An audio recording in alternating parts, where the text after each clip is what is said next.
सुबह से एक दुख भरी खबर हमारे सामने आ रही है, वो ये कि एक एसटी बस मुसाफिरीन को लेकर मध्य प्रदेश के इंदौर से निकली थी महाराष्ट्र के अमलनेर आने के लिए, लेकिन वो दरमियान में रास्ते में ही मध्य प्रदेश की हद में ही नर्मदा नदी के ऊपर पुल से गुजरते वक्त हादसा का शिकार हो गई और नीचे नदी में गिर गई।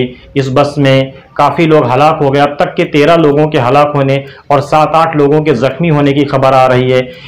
ये एसटी बस नंबर है MH40N984।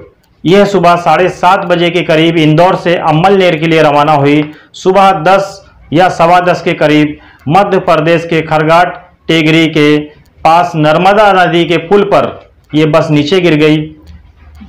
बस को क्रेन की मदद से बाहर निकाला गया। बताया जाता है कि 13 लोग इसमें हलाक हो चुके हैं, मौत हो गई उनकी। आप देख सकते हैं कि बस के परखच्चे तक उड़ गए थे।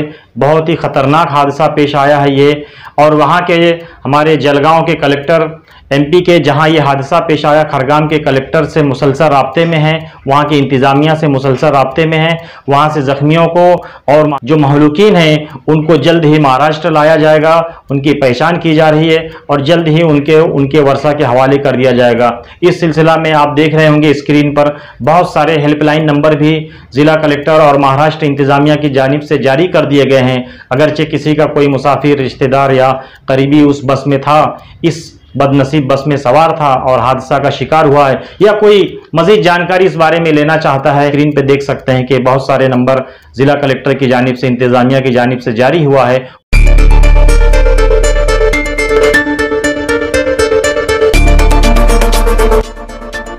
सवेरा न्यूज़ नेटवर्क को लाइक करें, सब्सक्राइब करें और बेल आइकन दबाना ना भूलें।